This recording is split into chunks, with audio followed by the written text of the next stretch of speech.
All right, jabronis, we're back. Welcome back to another episode of Libretti Podcast Diary Show. I'm your host, Libretti. 100th episode. Can't believe we got 100 episodes in. 100 fans, 100 episodes. It's a pretty big deal. It sounds like nothing. It's not even 2 full years of doing it, but I'm excited about it. I'm pretty pumped that we were able to do it this long and keep it going. And then I have you ride or dies out there that enjoyed it enough and give the good enough feedback to keep this thing entertaining and keep the train moving. So thank you guys for that. And for all you newcomers, tell your friends and enemies about this, like and subscribe and do all the how you doings that you do normally. At one of these days, I'm going to get like good enough to put those little icons in the video that pop up, and it's like a little mouse pointer that tells you where to go click to subscribe, like right here, and then the little like button right here, and then set notifications right here, and then you can, do it one day. Anyway, hope you guys had a good week. I had a pretty decent week, busy again as usual, but an abbreviated week. Have a couple days off from work here with some sort of like weird training thing we got going on. As you guys are aware, figure it out, Libretti. As you guys are aware from my LPDS update earlier in the week, I had a little cyst removal action. You can't really see it now. I'm trying to look in the camera here. I don't think you can see the stitches up here, but got a couple stitch daddies for the cyst removal. Find out about the biopsy. I said babopsy in the video. I was thinking of Big Fat Greek Wedding, and I said babopsy by accident because I'm a moron, but I'm going to call it babopsy now. So once the babops comes back, the babops daddy, we'll find out for sure that it's good to go. No, I'm 99.9% sure it's nothing's wrong with it. The doctors are like, nah, no big deal at all. So I'm not too worried about it. But we'll find out. So got these stitches in. I put a little Vaseline on it because apparently you got to keep it lubed like your sister. Oh, Meals by Cooge. I know you're listening. That was for you, buddy. Hotter than your sister's ass. This sandwich is looking hotter than your sister the day of her divorce. They got the sausages hanging. They got this hanging. They got your sister in the corner. Important, your fucking sister's ass. Pulling out some meatballs like a one-man Goomba sweatshop trying to impress someone's sister. Maybe even 10 if you take your sister here. Cuisine, it's colder than your sister's heart out there. So Feast of the 7 Fishes. Or maybe 8 if your sister decides to join. I don't know. That's up to her. Talk about a classy place to take your sister. I'm eating it for breakfast, lunch, dinner, 3 a.m. snack. It's better than your sister. Sister's favorite meatballs on the back? Oh, well, she said that, not me. Oh, yeah, definitely pulling your sister later. Where the hell was I? Stitches in, Vaseline on, lube for your sister, ready to rock and roll. More good news this week. I got my official approval to separate from active duty military so I can transition into the National Guard and be a weekend warrior and begin my journey into whatever else I'm going to do next. I'm on the job hunt now. So end of October, I'll be out of active duty and I'll be doing the weekend thing, 1 weekend a month. How you doing for the National Guard, which will be cool. So that was some good news.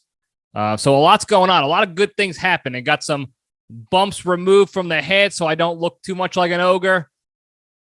I got the light at the end of the tunnel for the next journey in life.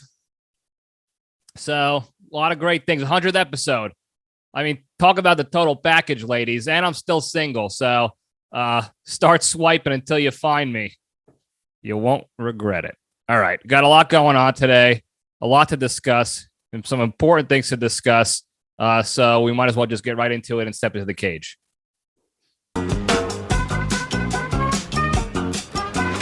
Okay, let's run.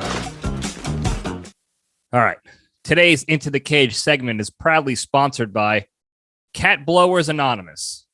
It's not easy getting over addiction, specifically if you're addicted to cat blowing, but it's even harder to do it alone. At Cat Blowers Anonymous, you can join the 3 other people in this country also addicted to doing mouth bestiality to cats in your quest to no longer being a disgusting sexual deviant. Join the team every Wednesday to discuss your despicable addiction anonymously to help you get back on the right track without even having to worry about the FBI wiretapping the meetings. So to join today, visit www.felinefreaks.com and use the promo code Not a Sting Operation to get 2.9% off your membership t-shirt.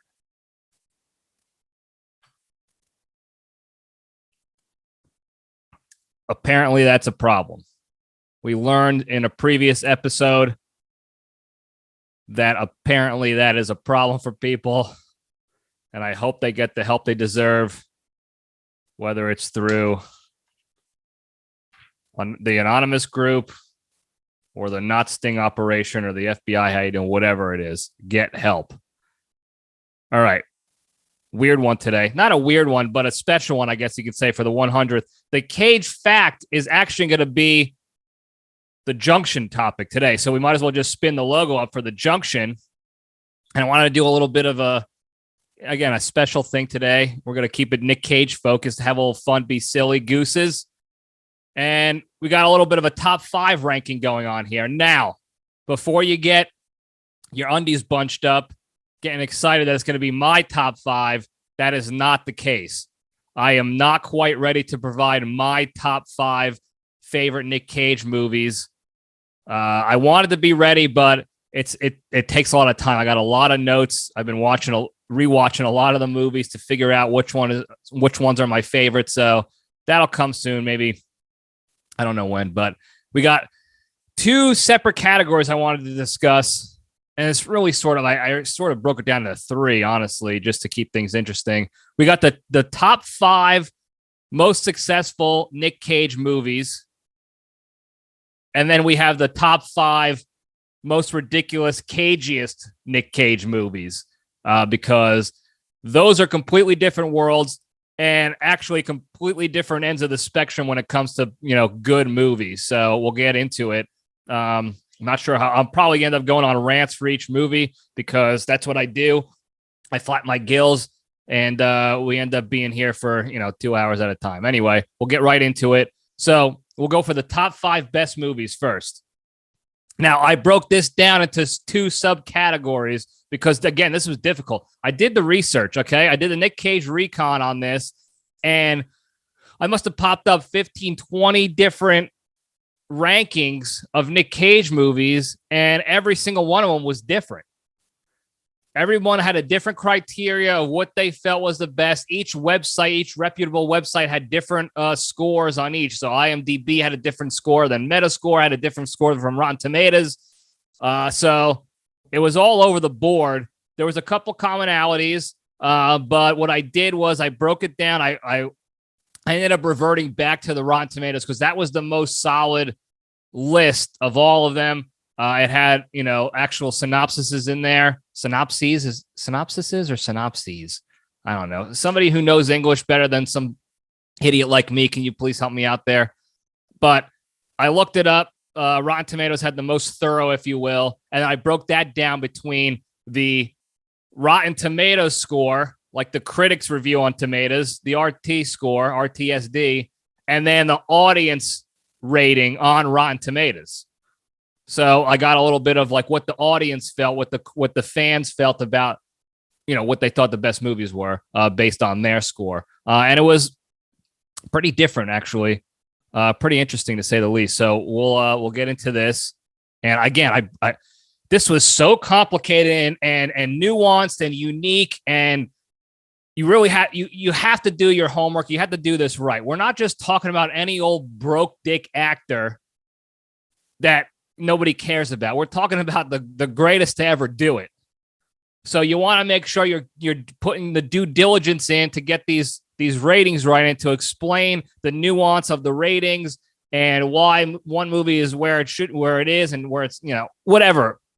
We did it here, okay? Whatever you got to do to be thorough and complete and critically analyze the situation, we did it here, okay? And I purposely picked these rankings because this was the objective based on a reputable website's critics and the audience, the fans of these movies, and not my personal bias behind it all. Okay, that's why it's taken me more time to get my top 5, because it's going to be my favorite, not necessarily what are the most successful or best movies. So I'm trying to keep things, separate for you guys so you understand that this is not biased. This is completely objective. As much as I disagree with some of this garbage, this is it. These are the scores, okay? These are the scores, not my decision, to let you know this is as unbiased as it gets. No collusion, no fraud, no nothing. Rotten Tomatoes, okay? Number 5 on this list. This is the audience score first. We're going to go audience top 5 first, okay?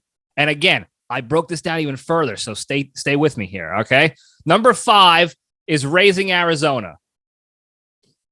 This one we discussed a while back. He plays that quirky guy with the mustache, and he's got the Woody Woodpecker tattoo. And in fact, he played the character, and the story was sort of kind of like based off of the pacing and the goofiness of a Woody Woodpecker type of movie. If you haven't seen the movie, Nic Cage is a guy who has 2 friends who are also guys, and they were in jail together, and they were bad guys together. And Nic Cage is like out and supposed to be a good guy again, but he goes and he steals this baby. And then his pals, John Goodman and another bad guy, I forgot his name. Shit. I'll never remember it. I'll have to look it up. I got to look this up. We're going to do a pause real quick. Stand by. Got it. William Forsythe. Okay. If you don't remember William Forsythe, he was one of the detectives in the movie Blue Streak with Martin Lawrence and the little mustache. He was also in The Rock, another Cage classic we'll discuss a little later today. He was also a detective. I think he was an FBI guy. I believe that's what they call them. And then he was also in that absolutely god-awful Steven Seagal movie where Steven Seagal plays the Brooklyn Italian New York asshole cop who's going after this gangster thug, and William Forsythe plays a gangster thug. Anyway, so you got Cage, Goodman, Forsythe, and Cage steals this kid. William Forsythe and John Goodman escape prison because they want to go be delinquents again. They escape prison by like digging under the ground, and there's a whole scene with John Goodman and William Forsythe coming out of the ground, like not making a tunnel. There's John Goodman's hand just comes out of the dirt, and then his fat ass. He was a fat ass at the time. He was not skinnier Eli Gemstone size like he is now. He was a big guy. Okay, he was a top tier fatso at the time, and he pulls William Forsythe right out of the ground like an animal. And then hijinks ensue because they go further kidnap the baby, and they do a whole bunch of other how you doings, and then the movie ends, and it's a good movie, action-packed, very funny, very humorous. Again, it's that whole Woody Woodpecker kind of back and forth. So it is a good, funny movie, but it is for adults. So, Terrence, I don't recommend you have your son watch it anytime soon. But makes sense why it's a top 10 movie by Rotten Tomatoes, and it actually made the top 5. So there you go. All right, moving on. Leaving Las Vegas. Another one we discussed. We discussed almost all of these. These are just top tier films. Okay. So I'm really not mad at all of them, but I will discuss my thoughts on these as we get through the list. So Leaving Las Vegas, it's the only movie Nic Cage won an Academy Award for, which is wild to me from an unbiased source who have seen, his collection. What do they call it? His repertoire, curriculum vitae. What do they call? What do the actors call their collection of movies? Nikki Sticks would know if you listen to this. Nikki Sticks, comment and let me know on the YouTubes. But of all the movies he's done, this is the only one he won an Academy Award for. If you haven't seen this one, this is another fantastic movie. Objectively speaking, again, he won an award for it. Elizabeth Shue is also in it. She plays a hooker, a toot, if you will. And he plays this drunk. And we discussed it before, but he plays this alcoholic who loses his job, and then he wants to go to Vegas and literally drink himself to death. And the movie goes, into all that. He actually filmed himself in real life. He would go out and get drunk and then get someone to film him and record him, and then watch the tape the next day and study the tape and see how he was as a drunk so that he can match it when he was acting in the movie. So talk about dedication. And if you have seen the movie, you remember how how good of a part he played as a drunk laying on the pool in the motel in Vegas. I'm a prickly pear. Go check it out. He's a prickly pear. He does a great job, wins the award for it. Number 4 on the Rotten Tomatoes. Moving on. Number 3, Adaptation. Another good movie. Look, again, I'm not mad about any of these movies at all. They are objectively top tier movie. He was actually nominated, which is funny. This is number 3, but he was only nominated for an Academy Award on this and didn't win it. I don't know who won that year. Doesn't matter. They're losers. They're frauds. But he was nominated for this. This is a weird one because he plays this weirdo screenwriter. I was going to say screenplayist, you idiot. He's a screenwriter who just wrote Being John Malkovich. So he's a successful screenwriter, but he's this weird, like hunched over, like weird. Like he's got like a weird Jufro afro kind of thing. Greasy. So he's a greasy, hunched over weirdo who writes screenplays and can't get chicks and is super introverted and insecure. And he's a weirdo. And then he also plays his twin brother, who is also a weirdo. They're twins, but he's slightly less hunched over. He stands up straight. He's also got the little fro going on with the Jerry curl juice. He's also a bit greasy, but he's way more confident. And he gets chicks. He does sex to chicks all the time in the movie. And he's also a screenplayist. And he writes like weird, raunchy, strange, films and screenplays. But he's way more confident, incredibly successful when it comes to doing sex with women consensually. And his brother, who is way more successful in the Hollywood business of screenwriting, is a mushbag. And the movie takes place. One does sex all the time. One doesn't have sex, and he's hunched over and weird. And then at the end, I forgot if they kill each other or they both died at the same time because they're brothers, and that's how you do it when you're twins. I don't know. Good movie, though. I forgot about the end. It was a really good movie. Very entertaining. It's definitely worth the watch. Objectively speaking, it's definitely worth the watch. I feel like I got marbles in my mouth today. I don't know what it is. I also feel like I have 2 nosefuls of cocaine because I'm so excited talking about Nic Cage the entire time. This is what happens. I've become a madman all of a sudden. So bear with me here. I'm going to try to slow it down, but I mean, I can't. This is what you dream of with your lives. You dream one day you get to spend the majority of your time researching, studying, note-taking, and then talking about Nic Cage. If only he was here to be a part of it maybe one day. Anyway, number 2 on the Rotten Tomatoes list, the audience score. And this is where the caveats come in. This is where the LPDS caveats come in. So I will say that this one is Spider-Man Into the Spider-Verse. And he plays Spiderman Noir, the noir film version of Spiderman. And again, this movie was awesome.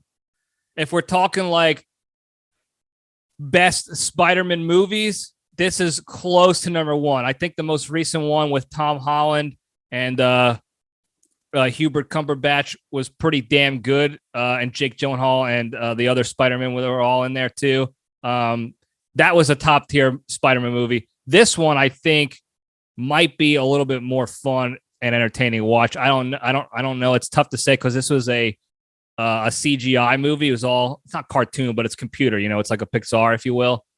But this was way, way fun to watch. If you haven't seen it, most people have seen it already. It's wildly popular. Go check this out. He plays black and white Spider-Man. There's a whole bunch of other Spider-Man. They got to fight this bad guy. They come from the different multiverses, if you will, the universes. So it's fun. And it's because it's CGI, they can get away with a lot more as far as what the Spider-Mans can do. And Nic Cage nails it in this one. So from the audience perspective, top tier film is number 2 for him.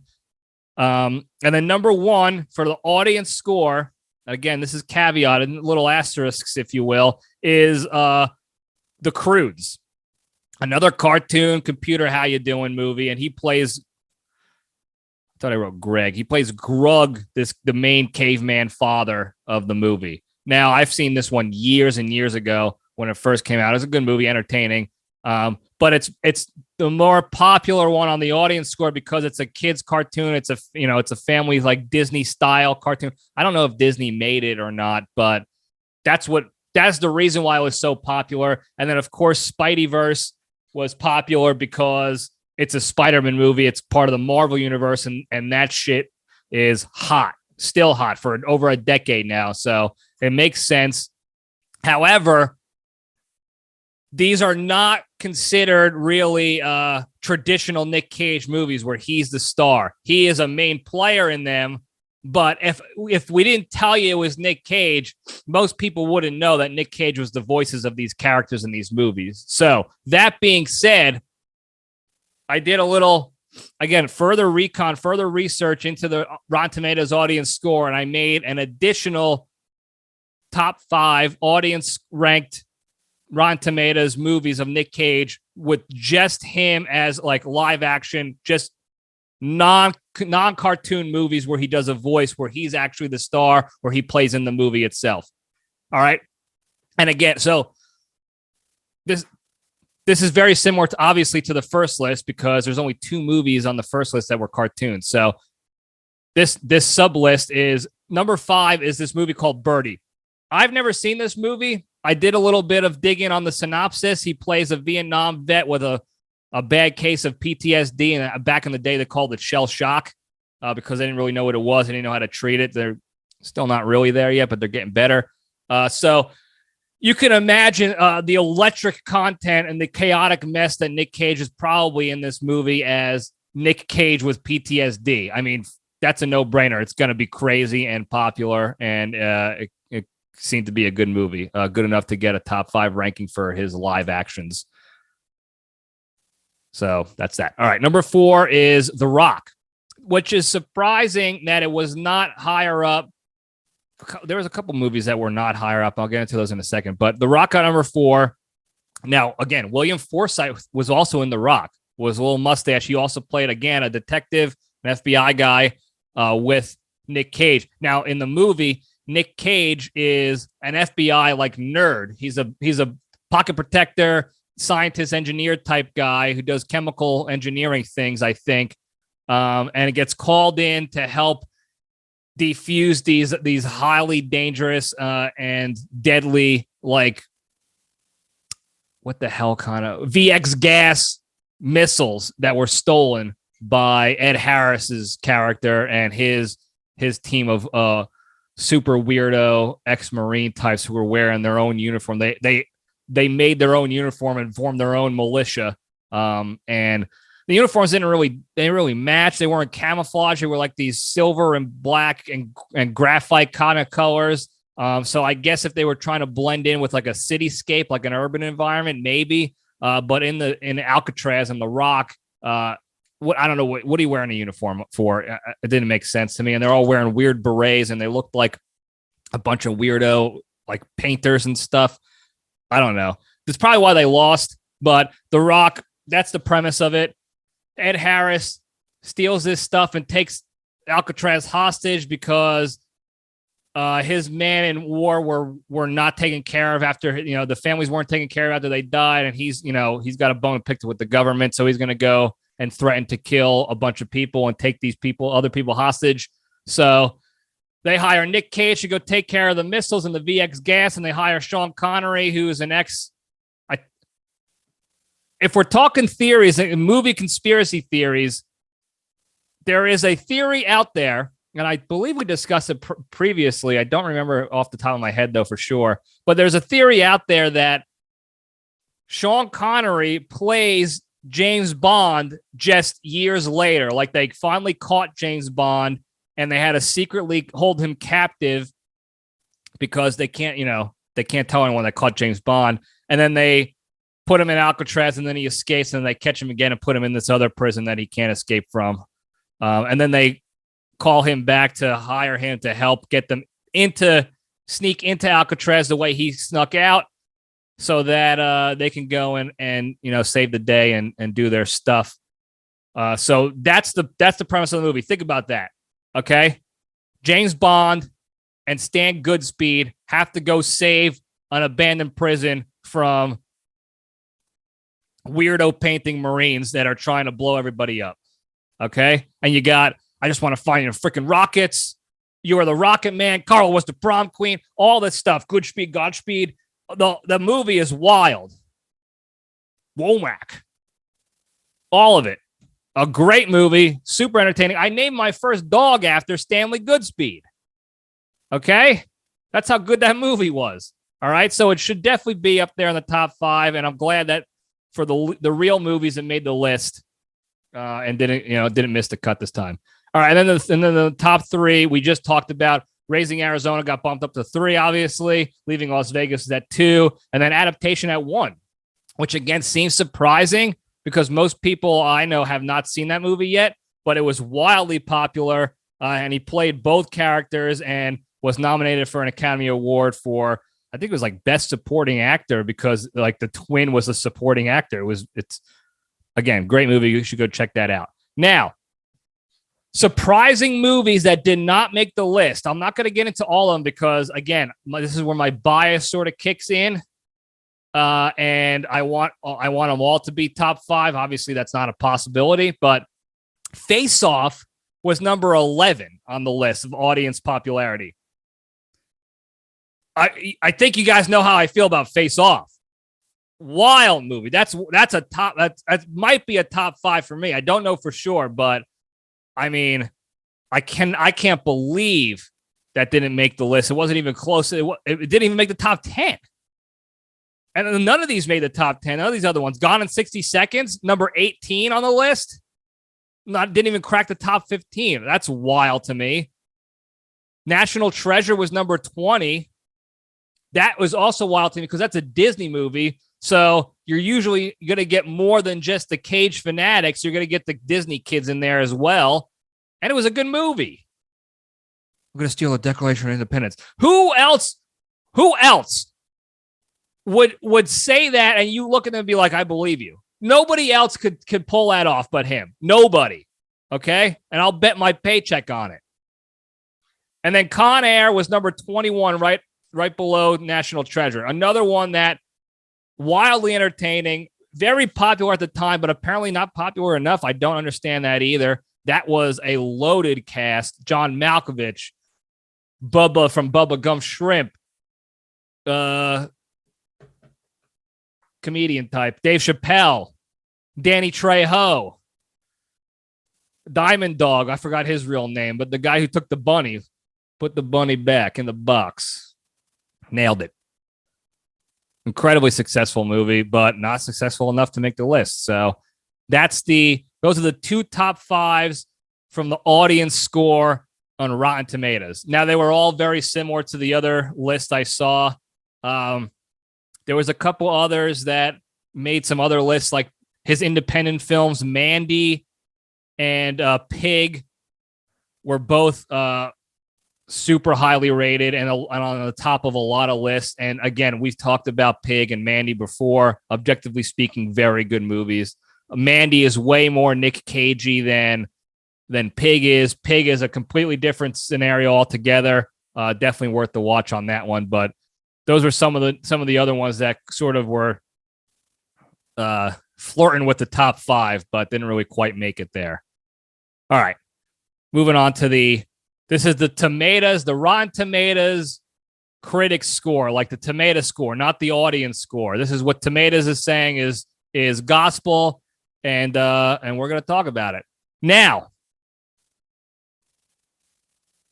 interesting list here, okay? Number 5. Now, mind you, again, audience score had Face Off at 11. Tomatoes had Face Off at 5. I don't remember the ranking. It was in like the high 80s or low 90s. And it was at number 5. I could eat a peach for hours. Double Golden Gun, Castor Troy. All of it. Okay? Top 5 movie by Tomatoes, by the critics, by the experts, supposedly. I don't know who comprises this team of experts. I'd like to be one for Nic Cage films and be as part of the conversation. I don't know what makes a good film critic reputable. I don't know what the criteria is. I don't know what the qualifications are. I don't know why people think these are important opinions, because historically speaking, critics suck. Their ratings suck. Their reviews suck. That never lines up with what the audience feels about the movie or the success of the film. It's absolute garbage. And the only time they get it right is when there's the obvious like dump in the diaper of a movie where it's just a garbage shitbag movie and nobody likes it. And that's when the critics are right. They're like the weatherman of movies. They're just out there guessing. Most of the time they're wrong. And the times they're right, they make sure they hold it over their head and let you know that's why they're better than us, because they got it right one time on a very obviously shitty movie or a very obviously good movie. Like, there wasn't many critics who said Titanic sucked.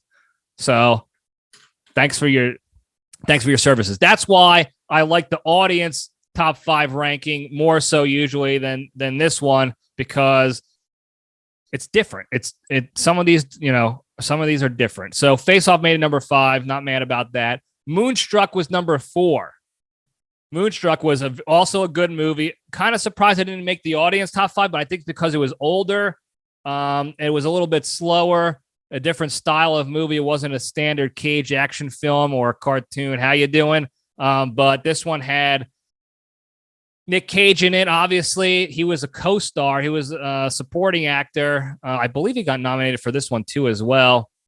Cher was the star.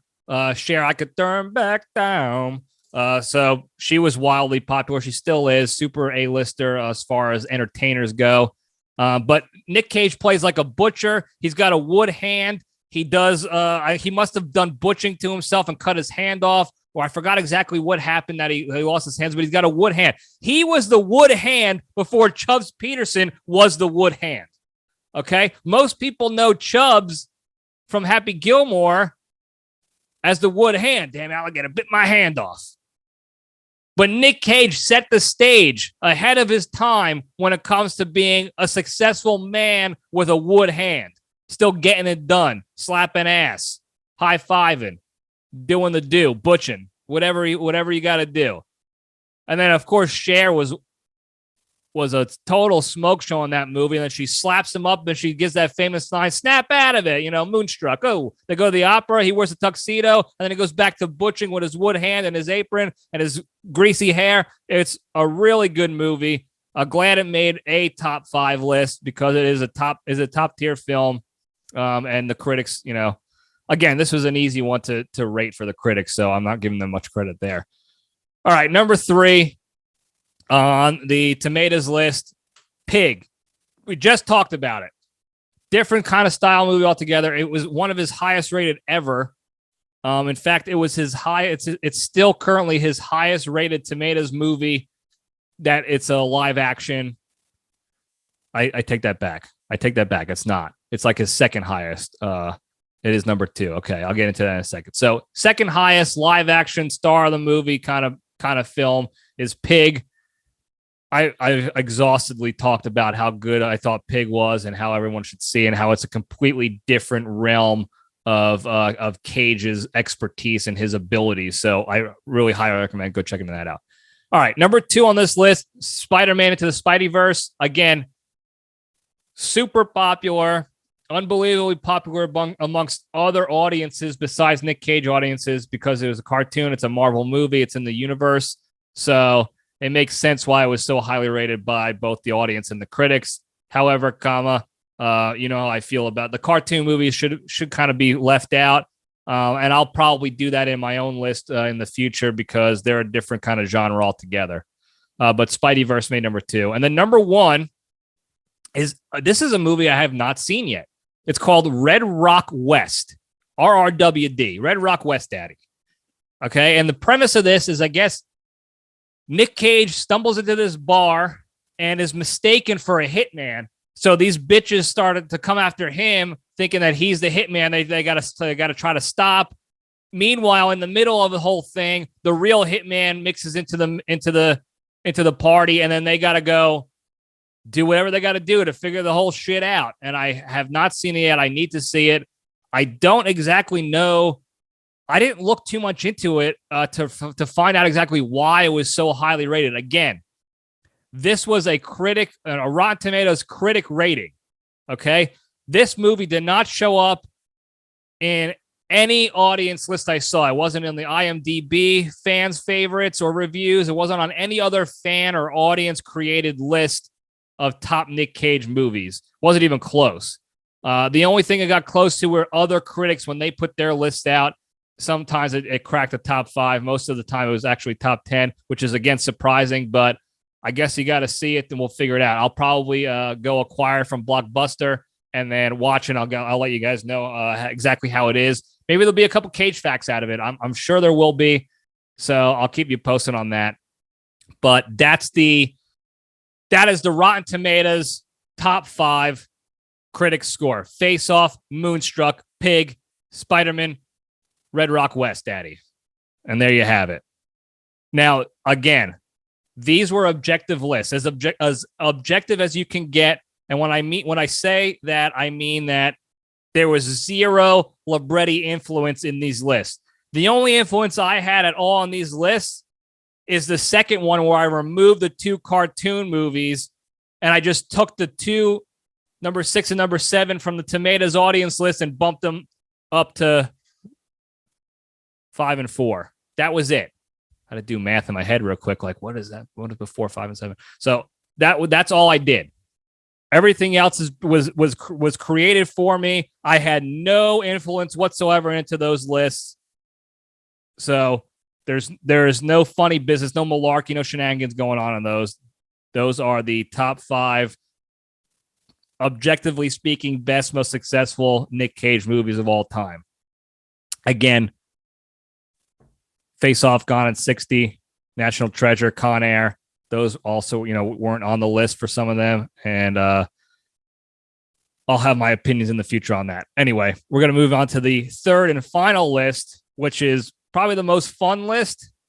But like I mentioned earlier, on the complete opposite end of the spectrum when it comes to Nic Cage movies. Now, this is the most ridiculous, craziest, cagiest films he's ever done. A top 5 of that. And what I mean by that, and this is an objective list. I did not create this myself. This is not my personal opinion, although I agree with every single one of them on this list. I mean, it's almost like if somebody went into my head with some sort of syringe or scope or some sort of futuristic Neuralink and took my thoughts and opinions out and put it on this list, that's exactly what you would get. It was almost to a T, I think. I'm looking at it now. I don't think there's anything I would not have had on this list. And I think the order is right too. Yeah. I'm looking at it again. 5, 4, 3. Yep. What a list. Okay. So these are the movies where Nic Cage is at his finest as far as being a crazy, absolute maniac in the movies. A no holds bar, unfiltered, unadulterated Nic Cage. Okay, and we pretty much discussed all these, at least a little bit, but we're still going to get into them because why wouldn't I want to keep talking about the Cage, and why wouldn't you want to keep listening about it? All right, so number 5 of the cagiest films, and again, this is objective list. This is not mine. This is a conglomeration of, I checked a whole bunch of different lists out there, and these were all in the top 5. There was all these. Some of them had different orders to them, but the top 5 was almost universally the same. So number 5 is Deadfall. This movie, absolute garbage. Objectively speaking, the movie is absolute garbage. Well, when it comes to Nic Cage's performance, top tier, top of the food chain, crazy, maniacal, psychopath Cage. There's the one scene, he's got a wig on, he's got a mustache, he's crying. I'll try to post a video up here if I can find a clip of it. There's a scene where he's like painting himself black. He's got like, I don't know if it's black paint or if it's squid ink. If I were to venture a guess knowing Nic Cage, it was probably squid ink that he just covered himself in like an absolute nut job in just his underwear. And then he's jumping on the bed like a psychopath, like screaming and crying. A crazy, crazy performance. Absolutely. I'm trying to think of another word besides psychopathic. It was maniacal. It was absolute pandemonium when it comes to Nic Cage's acting ability, his craziness, his caginess, if you will. However, the movie is also his worst rated movie of all time.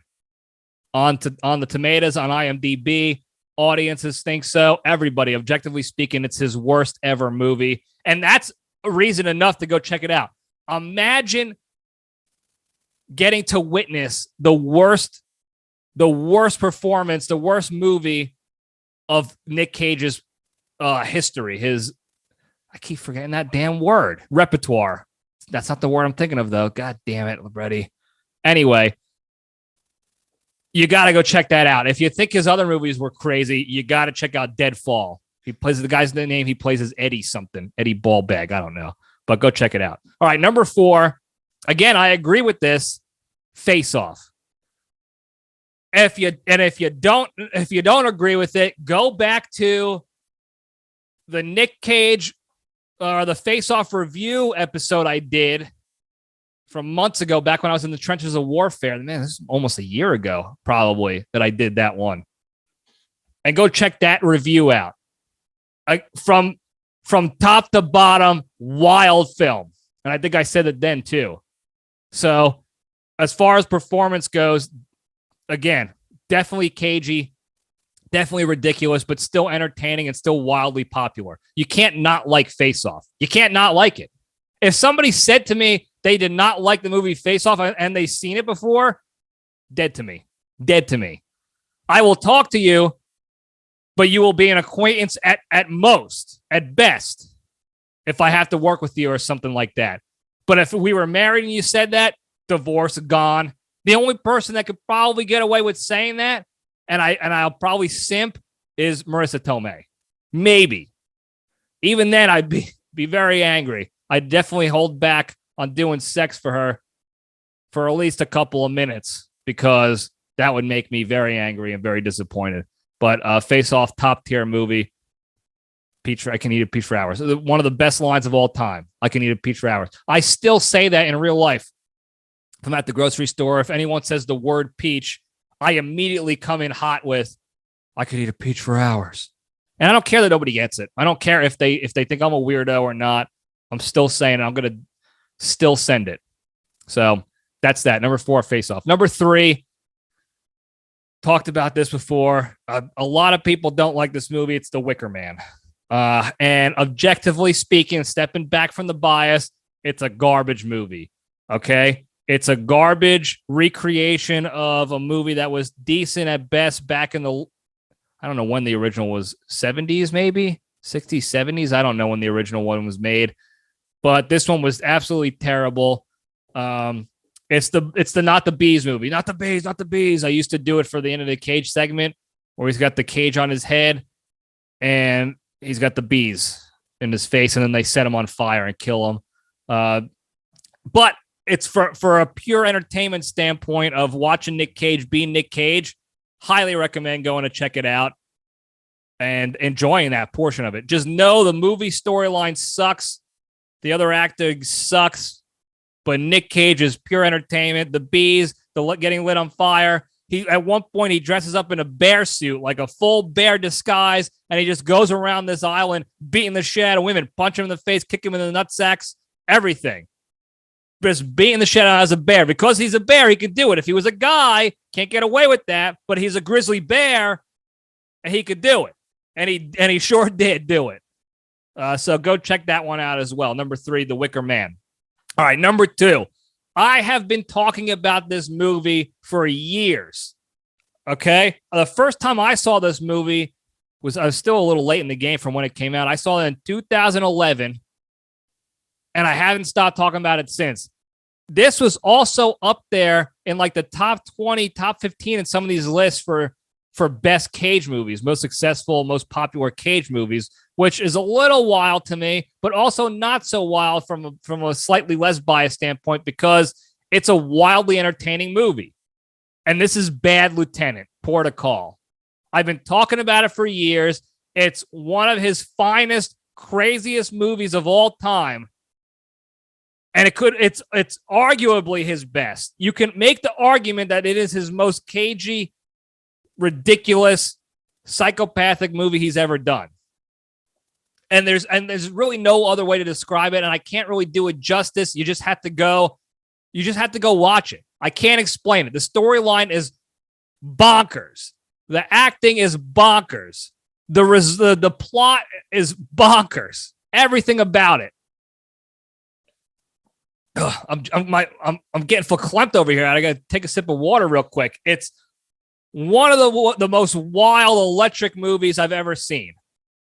And that's objectively speaking. Again, I don't necessarily think it's his best film, probably not even close, but holy shit, is it entertaining and wild. I mean, he plays a detective who gets hooked on pain pills and evolves and graduates to cocaine and crack to the point where he's doing sting operations on these club goers, these ravers, finding them in the parking lot, taking their drugs, and then doing sex to them in the parking lot while they're doing drugs together.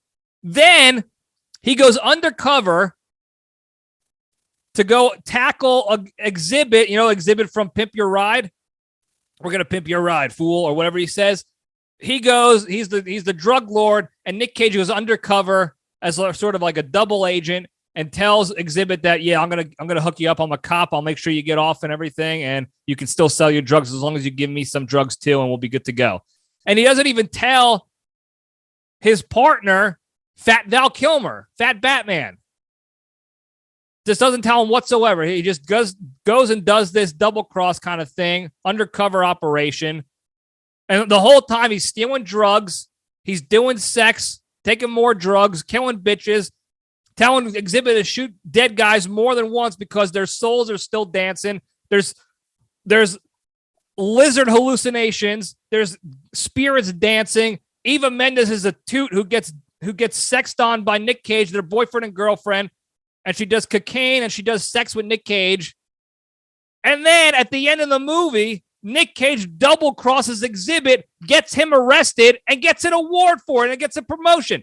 You think he's going to go down.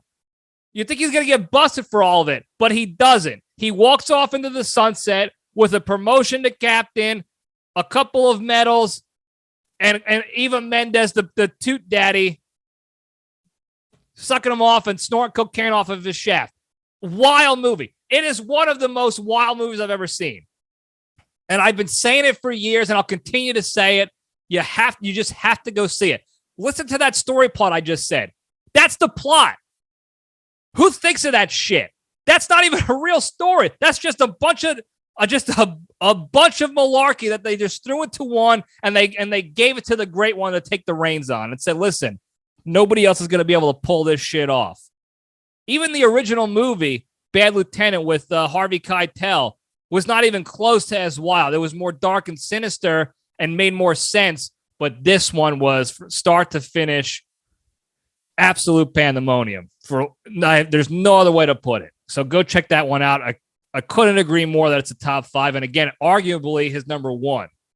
Now, on this list, the only other one that could arguably be better. I can't think of another word than arguably. What's another word? Defensively? That's not a word either. We're not good at words here.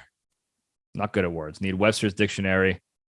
Need a smart guy on the show as a producer helping me out with real words. Anyway, the only other movie that you could legitimately say is more wild, and this list does so, is Vampire's Kiss.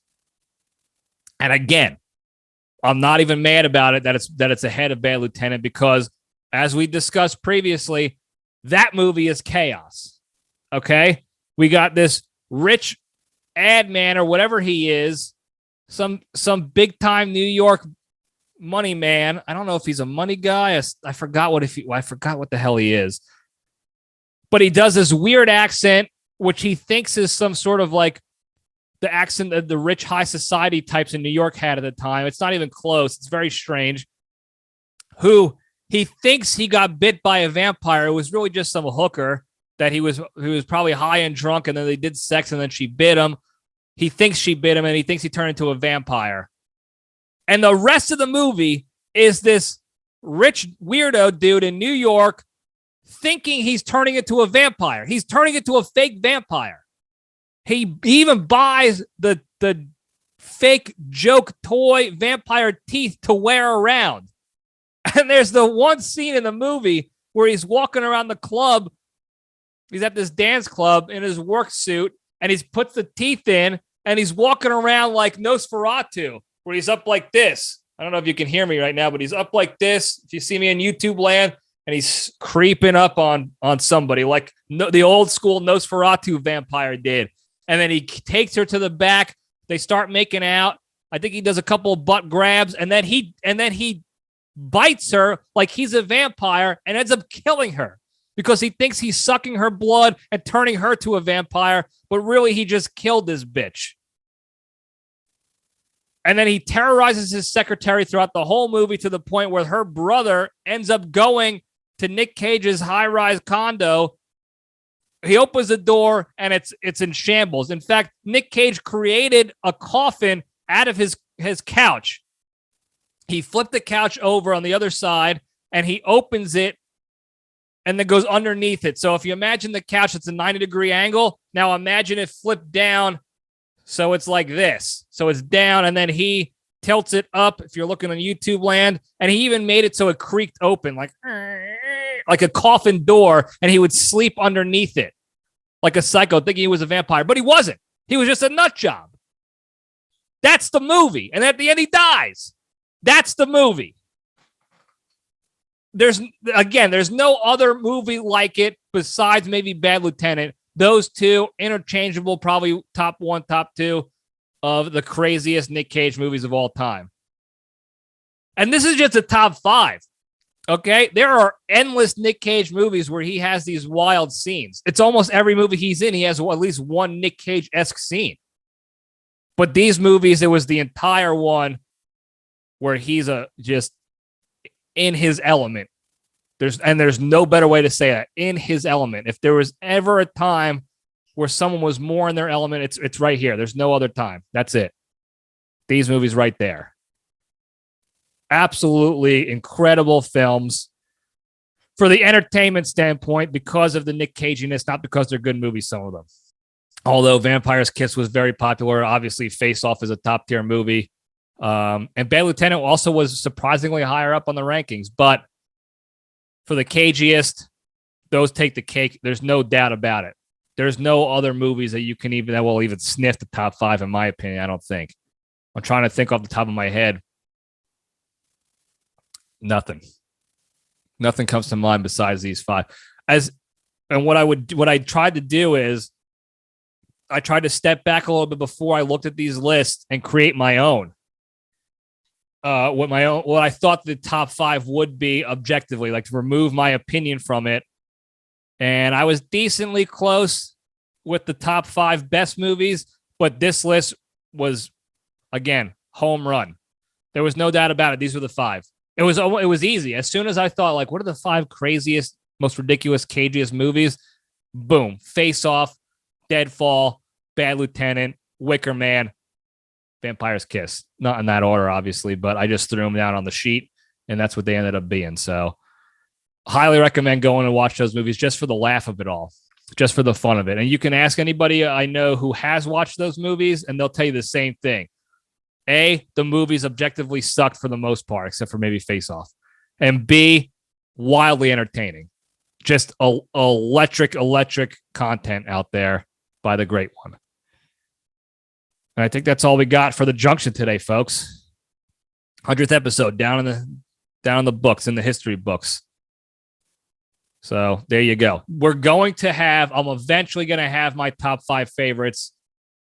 It's impossible to answer right now. I'm working through it. I got to rewatch the movies and figure it out. And I want to give you the best list possible, and I'll give you the whys behind it all.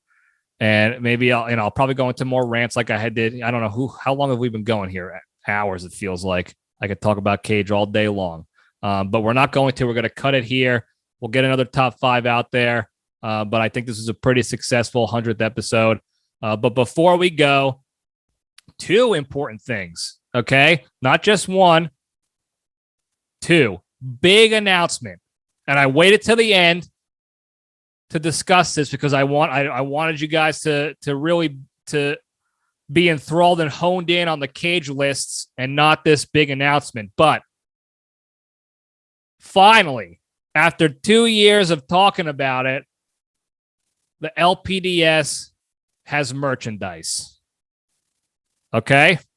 We got tank tops, LPDS custom tank tops Navy blue tank tops. I'll post a picture here of what they look like. It's a simple design. Okay, there's not many. I think I got like 21 or 25 maybe tops. We got mediums and larges. Okay. And what we'll do is, if you're interested, you send me an email. Okay. Send me an email on the Libretti Podcast Diary at gmail.com. I don't want text. I'm not doing text. I'm not doing Instagram's DMs. Send an email. Okay. To the Gmail, Libretti Podcast Diary at gmail.com. To let me know that you're interested, what size you want, and how many you want. And I'll let you know what's still available. Again, there's not many. It's a simple design. And we're going to see how it goes. We're going to see how much you guys like it. Again, I'll pop the picture up here again to show you what it looks like. Just the front, just nothing on the back, but the front is a little mustache man, thumbs up, a little LPDS underneath, just to get the ball rolling. Navy blue tank tops, medium and large. I haven't confirmed the price yet because I want to include shipping in the price so you don't have to pay separate for shipping. But we're looking at about, I'd say, between 30, 35 hours tops. Okay. I'm trying not to get too expensive for a goddamn tank top, but I want to make sure that the shipping is included and we're not going broke and having to live out of a box because we're trying to sell some shirts here. So probably between 30, 35 bucks tops. I'm leaning more towards $30 just to keep it more reasonable, but send me the email with your interest, sizes, how many you might want, and I'll let you know what's available. And then I'll keep everyone posted and updated as I get the orders in and if we're selling out of sizes and when I'll be shipping them out and how that's all going to work. I'm still figuring it out. This is the first go, but very excited. Oh, I hit the mic here with my mouth, my fat dick sucker. Very excited that we actually have merch finally in-house, in-store, ready to rock and roll. They should be shipped here physically very soon, probably by the time this actually posts. But for now, I don't have them physically to show you. Otherwise, I would have. But email me. Okay. Big three. Very quickly, very important. Number one, exercise every day. Do it. You know the thing. You know why it's important. Physically, emotionally, mentally, it improves your life. Improves your life. I do it every time. I mix up saying life and lives together, and I say live. Stupid. Exercise every day. Number two, hardest one, don't be a shitty person. Think about other people as human beings with feelings and issues and strife and stress, and think about how you would feel if someone was shitty to you, and think about what you get out of being shitty to people. And if you get something good out of it, you got to change your ways a little bit. That's not a good thing to feel joy from being a shitty person. And if you don't get anything good out of it, that's even more reason to stop because you're not getting anything good out of it. Okay, so hardest one to do, I know, but try not to be a shitty person. Number three, the most important, be genuinely thankful and grateful for all the good you have in your life. I did it. I nailed it. Smashed it in your life. This show, 100 episodes. Who would have thought that this broke dick jabroni would be able to make it 100 episodes with this wildly unpopular show that you guys love? I'm so thankful and grateful for that, and for you guys being ride or dies and supporting and providing the feedback to keep this show alive and keep it as entertaining as possible. I miss a lot. There's a lot of opportunities I have to make jokes or make it funny, entertaining. I miss, but your feedback has helped me try to improve, and I hope I'm doing that for you guys. I hope I'm providing you the entertainment and the lessons and the silliness and whatever escape this might be providing you guys on a weekly basis. I'm hope I'm doing that because, again, this brings me a lot of joy and a lot of happiness in my life, even when the chips are down, if you will. This always brings me back up and listening up. So I'm really grateful for that, and I'm grateful for you guys. Thank you guys again. Don't forget to like and subscribe and tell your friends. Email me about the shirts. Okay. Congratulations on 100, everybody. We did it. You guys did it. Without you guys listening and interacting, this would be nothing. This is the reason why I keep doing this because I keep getting the feedback on how to be better, how to be more entertaining, how to be funnier, how to enjoy this more, and you guys have been providing it. So thank you for that. I love you all. Stay strong.